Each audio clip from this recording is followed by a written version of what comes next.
Oke, terus solusinya apa? Solusinya apa? Ganti saja minyaknya, ya, ganti saja minyaknya dengan minyak yang bermanfaat buat jantung, dengan minyak yang bermanfaat buat jantung, tapi kandungannya beda.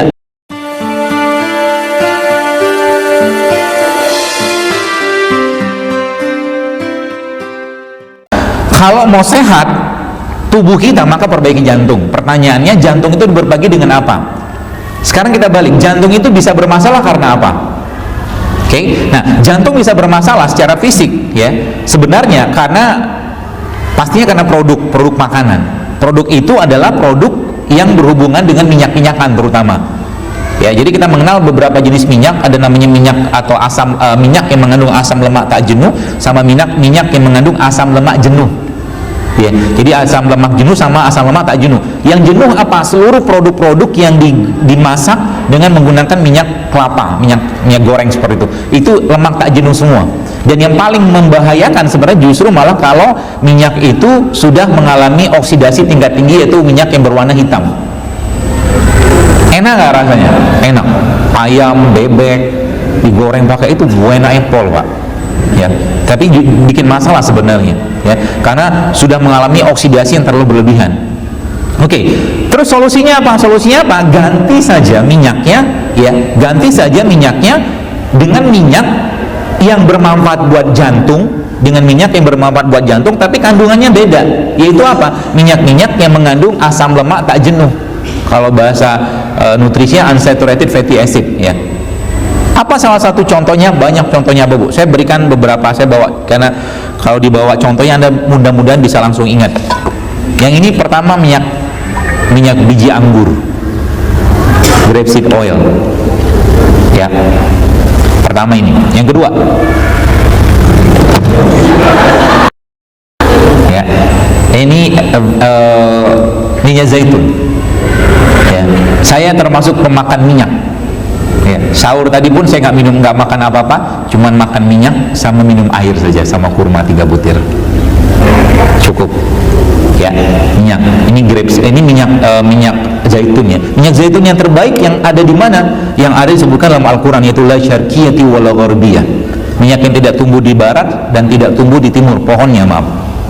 Ya, dalam surat An-Nur, la syarqiyati wala gharbiyah. Pohon yang tidak tumbuh di barat, tidak tumbuh di timur. Di mana? Kalau menurut yang saya baca dan para ahli-ahli naturopati mengatakan minyak terbaik itu justru malah letaknya ada di Palestina. Jadi minyak zaitun terbaik itu letaknya ada di Palestina. Kalau ini kan Spanyol.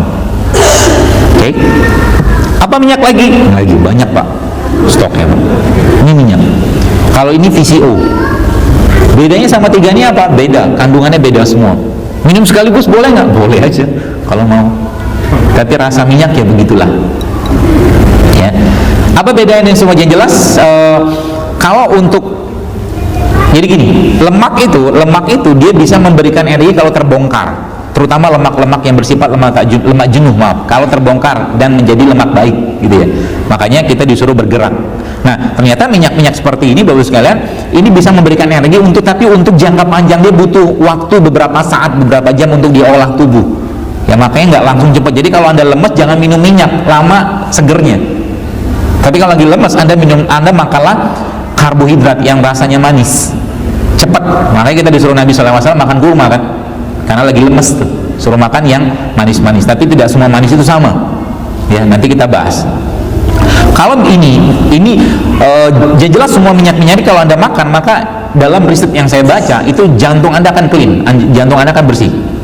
Tapi tidak cukup sekali 2 kali, Anda harus rutin minumnya. Ya, termasuk VCO ini salah satu yang saya senang, ya. Sekarang pun saya lagi minum ini. Kenapa? Karena VCO ini punya satu bahan atau asam namanya asam laurat. Asam laurat itu cuma ada di air susu ibu. VCO ini punya. Makanya ibu-ibu yang bukan ibu-ibu sih, ya. Orang minum VCO ini biasanya BAB-nya bersih kayak anak bayi. Jadi kalau Anda mau tahu pencernaan kita sehat atau enggak, lihatlah hasilnya. Ya, tapi jangan diprototin gitu terus, ya bener ya, gitu, nggak juga gitu. Sekilas saja. Biasanya para pelaku food combining seperti itu, mereka kalau melihat badannya hari ini benar atau enggak, mereka ngelihat BAB-nya, feses-nya, maaf. Ya, kalau feses-nya benar, ya benar gitu kan. Feses itu warnanya gimana? Anda googling aja, nggak usah kita bahas sekarang, nanti ilfil. Ya, ya sekalian, banyak sekali ya, tapi ini beberapa pilihan yang kalau saya katakan pilihan terbaik. Kalau zaitun ini merupakan salah satu minyak yang Nabi SAW sangat suka menggunakannya, bahkan meminumnya. Bahkan Nabi, bagi anak-anak Anda yang ada masalah dengan ketombe, termasuk kutu, maaf gitu ya, zaitun ini cepat banget ngeluarin kutunya. Zaitun, banyak jenis zaitun ya bos sekalian ya, ada beberapa jenis, tapi yang terbaik kalau Anda minum zaitun adalah zaitun yang judulnya ataupun namanya extra virgin olive oil ya. Kalau Anda lihat nutrition fact di belakangnya, itu nggak ada lemak, saturated fatnya hampir-hampir nggak ada sebenarnya ya zaitun. Kolesterolnya apalagi nggak ada, jadi minyak tapi nggak ada kolesterol ya. Jadi masalah kita zaman sekarang, jantung kita bermasalah gara-gara apa ya? Gara-gara kebanyakan lemak jenuh gitu.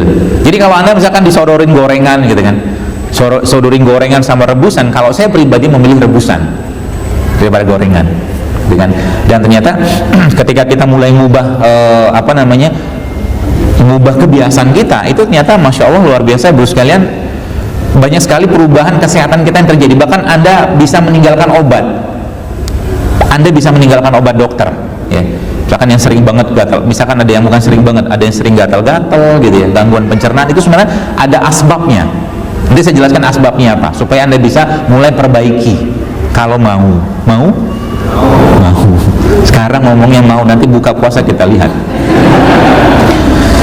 Baik, jadi singkatnya kalau bicara secara ruhiyah, kalau bicara secara ruhiyah, sebenarnya penyakit ini minyaknya ya, secara fisiknya.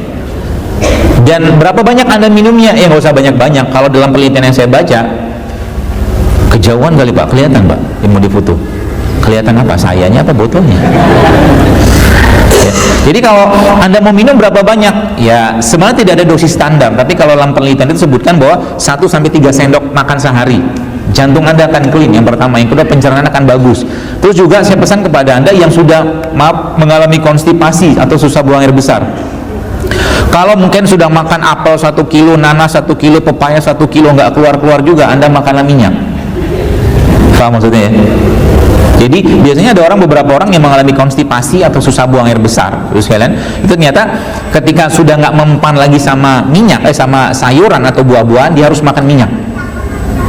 Dan ingat ya, kanker, semua jenis kanker, semua jenis kanker, kalau saya boleh katakan, faktor atau mungkin salah satu tanda keluhan yang paling bisa kita amati adalah orangnya susah BAB ya. Jadi kalau ada orang susah BAB, maka waspada sekali sekalian, karena itu bisa numpuk fermentasi di sana dan bisa mengubah morfologi sel dalam tubuh kita ya, seperti itu ya. Nah, balik tadi ke konsep ruhiyah. Jadi sebenarnya kalau saya boleh katakan, sebenarnya secara ruhiyahnya, ketika jantung bagus, emosi bagus, perasaan bagus, hormon pun bagus ya. Makanya saya katakan penyakit itu sebenarnya tidak akan datang pada orang yang emosinya baik. Penyakit tidak akan datang pada orang yang emosinya baik ya. Orang yang sering senyum, lihat mukanya udah ketawa, udah senang. Jadi sebenarnya gini, saya sering sampaikan bahwa cerminan perut kita, jantung kita, perut dan jantung kita itu sebenarnya tampak dari muka. Makanya kalau saya lihat wajah orang, saya bisa tahu nih orang sakitnya apa, minimal saya tahu. Nggak usah nunduk-nunduk gitu nah Pak, ketahuan Pak Bu ya. Bahkan waktu saya ada teman, waktu ada dia pengurus di daerah Batam, saya lihat ini udah bengkok banget, ini pucat. Saya bilang nih kayaknya ginjal ya, saya bilang kayaknya nggak lama nih orang mati, saya bilang beneran, saya nggak tahu mati kapan, tapi 1-2 bulan kemudian beliau meninggal ya. Kelihatan kok dari bibirnya. Nah, jadi kalau bibirnya nggak merah ya ada something wrong itu dengan jantungnya kan. Dia nggak bisa dimerahin juga, mau dikasih cabai, mau kasih lipstick, tetap aja nggak pucat gitu ya. Jadi wajah itu cerminan sehatnya dua hal, kalau saya boleh katakan. Wajah itu cerminan dari sehatnya dua hal. Yang pertama, kolbunya secara ruhiyah, wajah. Nah, kalau Anda lihat ustadz-ustadz ya, misalkan Anda lihat syekh-syekh yang orang-orang soleh itu, lihat wajah itu udah senang banget, lihat wajahnya doang udah senang, hilang sakit kita ya. Perasaan nggak senang kita, perasaan yang gundah gulana, lihat wajah orang baik, orang soleh itu menyenangkan. Nah, makanya saya senang lihat wajah Anda, kelihatannya soleh-soleh, Insya Allah ya. Kalau belum soleh ya pura-pura soleh dulu lah, nanti soleh beneran kan. Yang pertama itu ya, jadi secara ru'yah akan tampak di mukanya. Yang kedua, secara fisik juga akan tampak. Jadi secara fisik jantungnya seseorang atau isi pencernaan seseorang juga akan tampak dari muka, sekalian. Logikanya sederhana gini, kalau mungkin kita sering lihat ada orang-orang kena penyakit liver seperti ikterik seperti itu. Kalau orang kena penyakit liver, maka wajahnya akan kuning, bibir akan kuning, mata akan kuning, kan gitu. Orang yang kurang darah, bibirnya akan pucat. Ya, jadi wajah kita ini sebenarnya memang nyata-nyata, memang cerminan dari apa isi badan kita. Jadi kalau saya mau ngelihat orang itu ngerokok atau enggak, gampang banget lihat dia dari bibirnya, saya ketahuan, ini orang ngerokok deh. Lihat dari bibirnya, lihat dari giginya udah ketahuan, ya gitu. Jadi cara memperbaikinya apa? Ya tadi balik-balik ke bagaimana kita mengubah yang tidak sehat tadi menjadi sehat. Gitu ya. Dan ada beberapa hal yang mungkin kalau saya boleh katakan, kalau saya boleh minta kepada Anda, kalau Anda mau kerjakan, maka saya bisa pastikan insya Allah berbagai macam penyakit bisa hilang, termasuk yang nyeri-nyeri, misalkan terutama yang sering banget sekarang itu keluhan orang habis bersilah semutan, itu bisa hilang dengan beberapa cara ini nanti saya tunjukkan. Oke? Nah, dan Nabi SAW sekalian, kalau saya boleh katakan, sudah memberikan berbagai macam cara tadi ataupun berbagai macam pola tadi. Oke? Dan zaman dulu kan nggak ada sains, jadi zaman dulu zaman dulu tuh benernya gimana? Ya karena mereka beriman, bener-bener iman yang bener gitu ya, sehingga mungkin Nabi ngomong apa-apa, mereka udah sabar. Rasulullah SAW saat itu mereka semua bilang samina wa aton ya Rasulullah, kami dengar, kami ikut, kami taat, kami kerjakan, titik, nggak ada yang lain. Nggak usah bertanya mana buktinya, mana kajiannya, nggak ada zaman dulu. Ya, kalau zaman sekarang beda lagi ya. Kalau kita menyatakan sesuatu, mereka tanya dulu mana buktinya, ya. Kami dengar dulu, tapi kami pikir, samina wa asoina. Kami dengar-dengar, kami pikir-pikir dulu. Kalau benar kami ikutin, kalau enggak, nanti kami pikirkan. Makanya saya paling susah ngomongin bekam sama orang, paling susah. Kita beberapa kali ke Kementerian Kesehatan, ya mereka mungkin belum paham, ya. Bukan saya menyalahkan mereka, tapi mereka minta bukti ilmiahnya. Padahal bukti ilmiahnya sudah ada dari mana? Dari hadis, kan gitu.